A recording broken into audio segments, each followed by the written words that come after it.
Hello, everybody, and welcome to a new episode of Small Business Success Talk. I am your host, Christy Smallwood.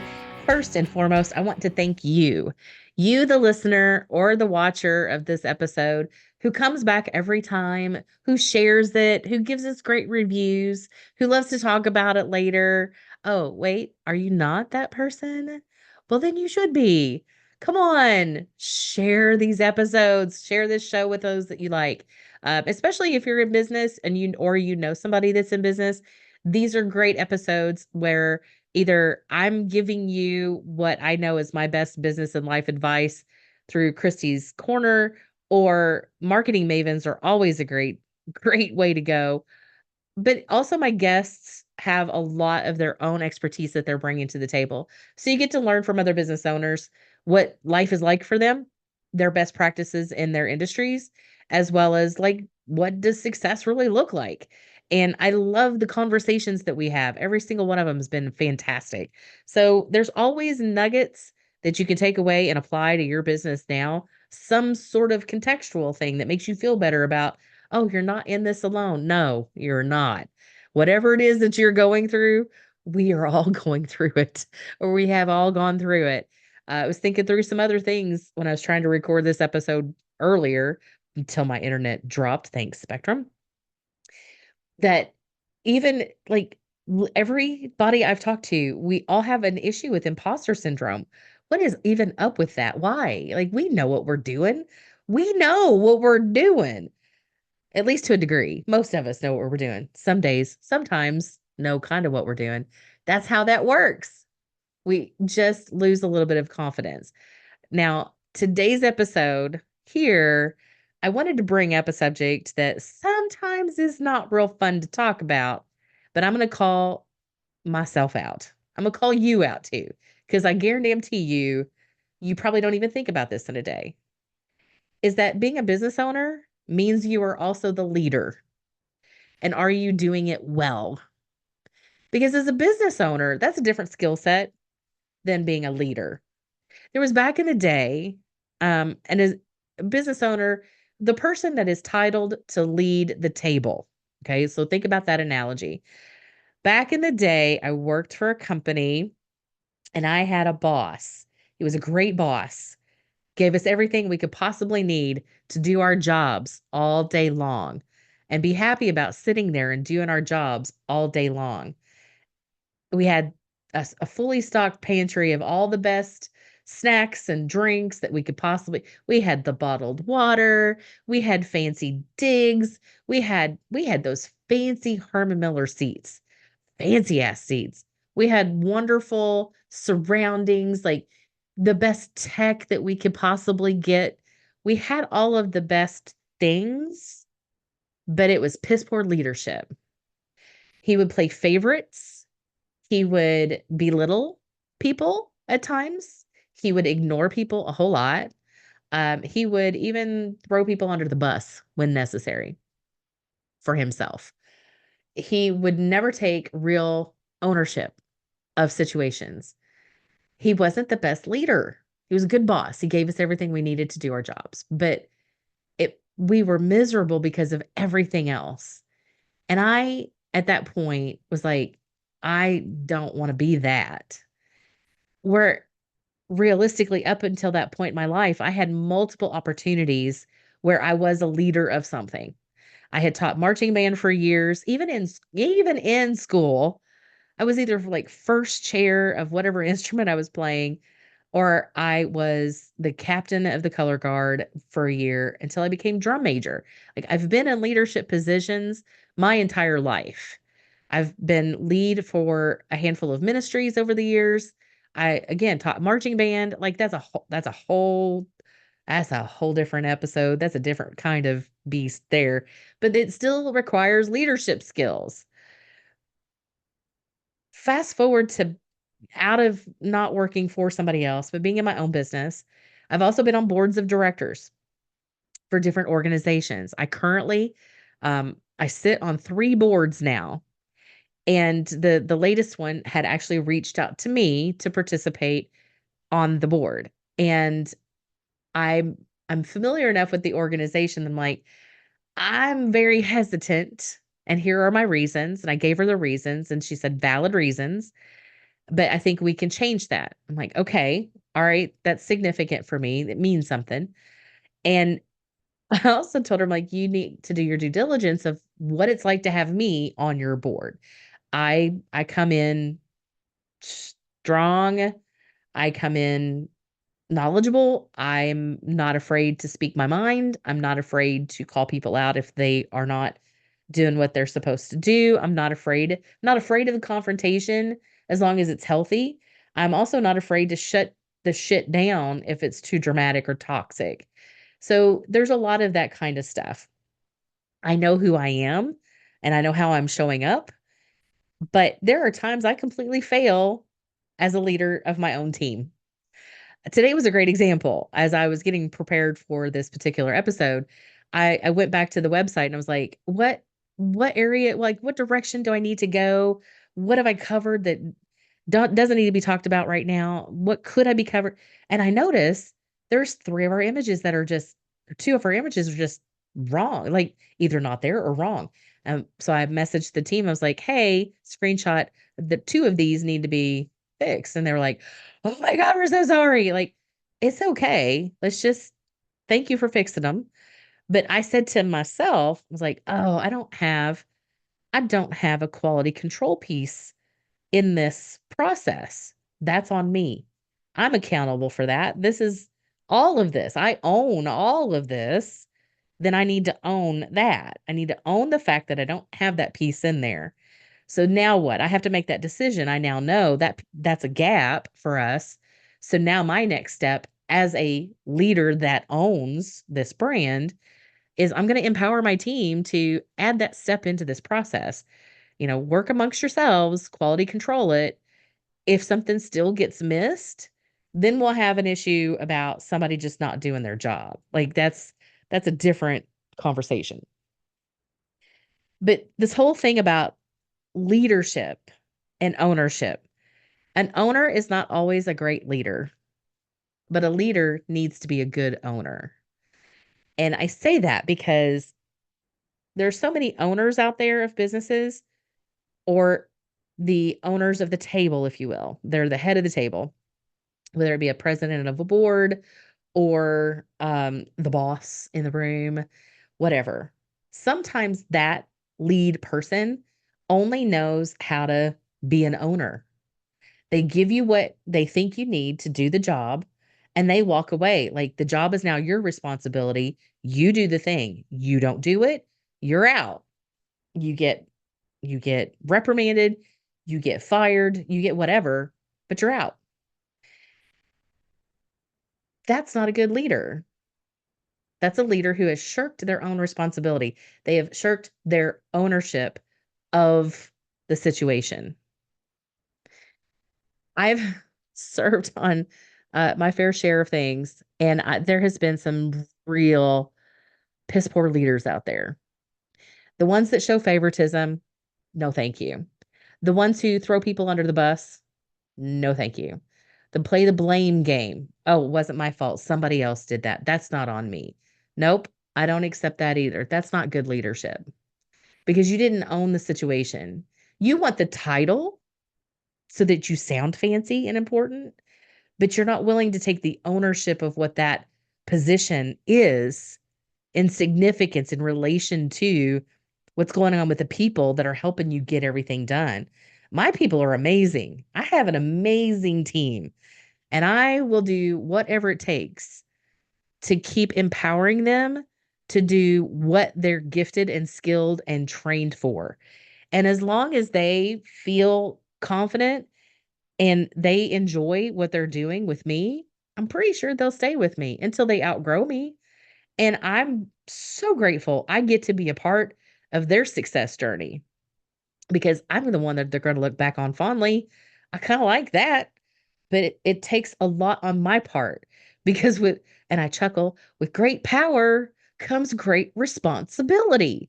And if you're not paying attention to superhero shows, things like that, to get leadership advice, you're missing out because there's some great stuff in there. But it's so very true that if you have the power of leadership, you also have huge responsibility for the ownership of all the things going on. So that's accountability. We have seen it play out too many times. There's a difference between a good leader and a bad leader. So look for those good leaders. When I sit with when I okay, hang on, let me back up a second. I get too many sentences in my head that want to come out at the same time. When I sit with my clients and we start working out a conversation about their culture, their team, the challenges, what they want to fix, what they think is needed, the coaching aspect of it.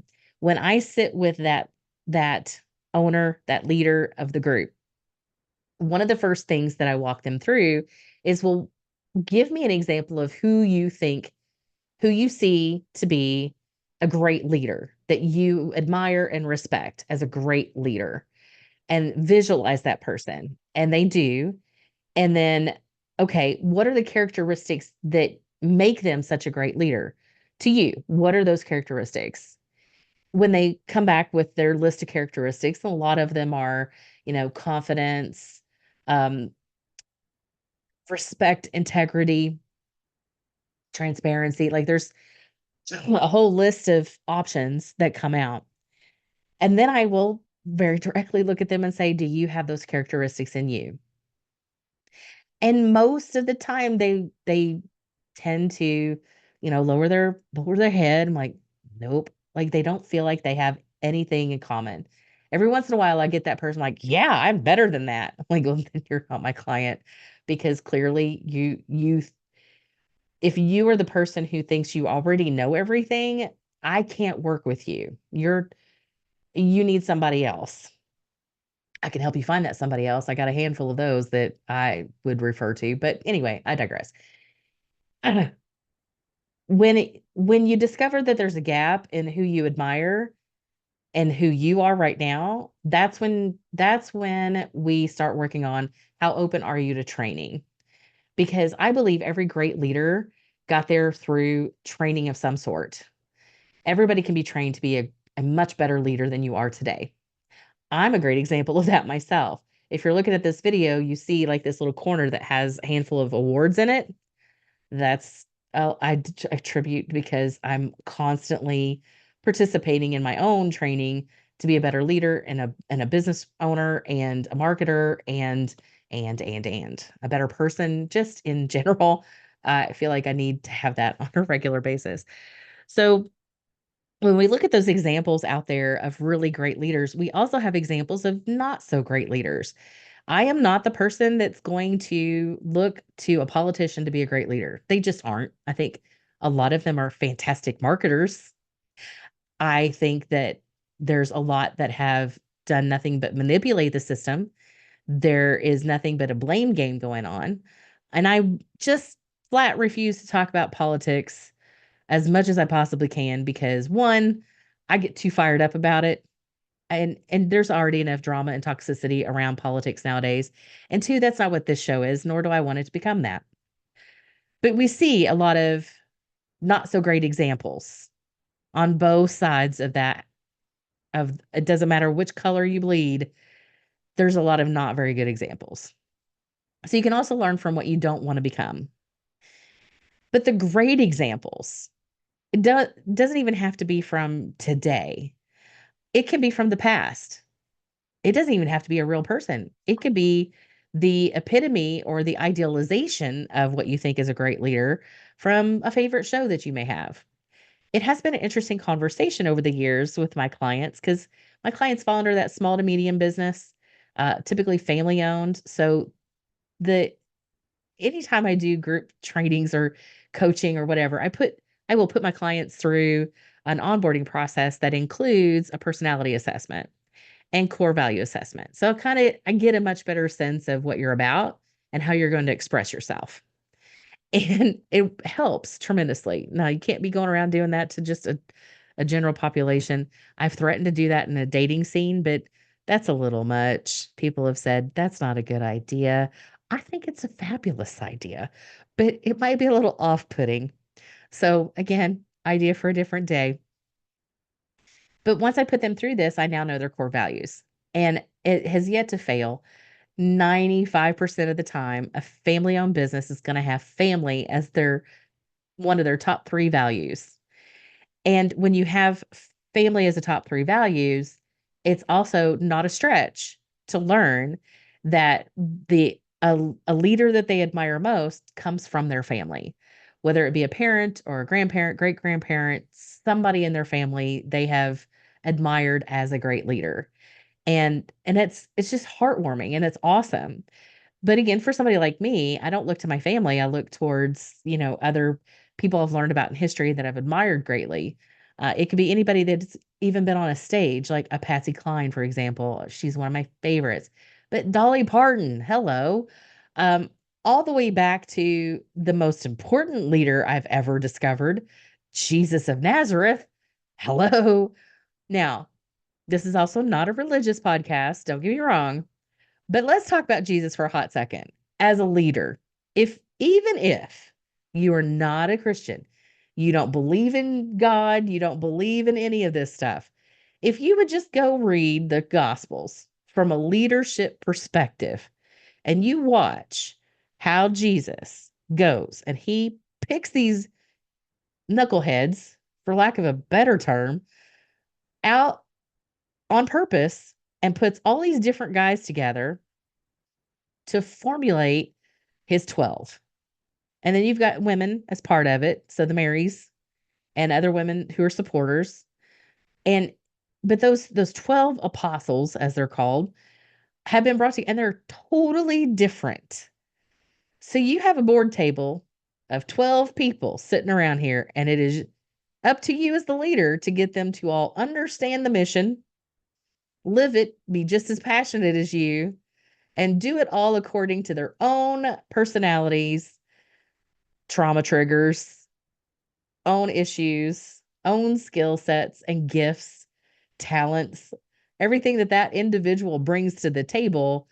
It's Jesus's job to meld that all together so that everybody's on the same page going in the same direction. Like, how do you do that? So when you're looking at the gospels from the point of view of leadership skills, I don't know how he does it. You have to be God. You just have to be divinely appointed to be able to accomplish all that he accomplished with these 12 goofballs. I just, oh, there are times, but I also remind myself as I'm reading it, I'm like, oh, I've read more. Like I see the end of the story. I know what's going to happen. But in the midst of it, these guys were not seeing what Jesus needed them to see or really get it. And there'd be so many times he would look around and would be like, I cannot express to you personally that the words that would be coming out of Christy's mouth would definitely not be very Christ-like in those moments. So it's such a great take on like, I want to become more like Jesus and have the composure in those crazy moments when people just aren't fucking getting it. How do you keep your poise, peace, composure, and still lead people to a significant outcome? Like, that's a big deal. Now let's apply it to our own skill set and our own abilities as leaders. This is why I stay in training on leadership because I want to make sure that my skills are still sharp and I keep learning more. I keep going deeper into human beings, how we think and behave and believe and all of that kind of stuff. And in fact, my current participation is in a neuro-linguistic programming program. And boy, you talk about brain hacking. It has been phenomenal. Highly recommend. If you need that, reach out. I've got a recommendation for you. Stay in training is the big one on that. Because as a leader, we have to take the ownership of it. Because as an owner, we're not always the best leader. So to be a better leader, take training. It'll help open up so that you can see things in such a way that puts the team first because you're trying to lead a team of people to do all of the things. Minus the details are still there. Like when shit goes wrong on the production floor, what do you do? Well, equipment goes out, the internet goes down. What do you do? Well, people get riled up about stuff. Let's emotional intelligence this, right? What's happening emotionally? How can we calm down? How can we think this through? And then be able to be imaginative to come up with solutions, then empower them to be able to move forward with those ideas. All of that's leadership skills. And I believe everybody can be taught. When things do go wrong, as a leader, it's my job to take the accountability. I missed that. But when things go right, the team gets all the credit. Couldn't be up here doing what I do if it weren't for my team. We wouldn't have so many episodes. We wouldn't have all of this with this show, nor would we be getting a staging space soon, nor would we be looking at other opportunities coming down the pike. Um, if it weren't for such a supportive team that I have. And I can't wait to see what happens next for all of us in our group. So there's just some things about leadership. Find those great leaders that you admire and respect and start to emulate that. Like if it's not already in you and if that's what you want to become as a person, then follow that path. If you need some guidance or training on that, I know somebody. If you already know everything, you don't need me. You don't need an extra trainer.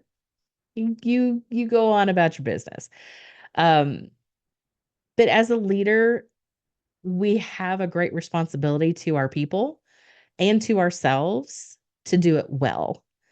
We're never going to be perfect. We're humans. We will fail miserably on a regular basis.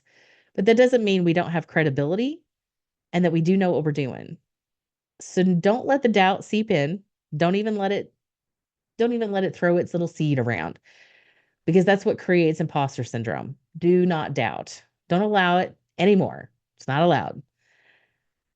Enter into this position of leadership with confidence, knowing you can get trained for that. There's always more to learn and you can get better at it all the time. And there's always great examples to learn from.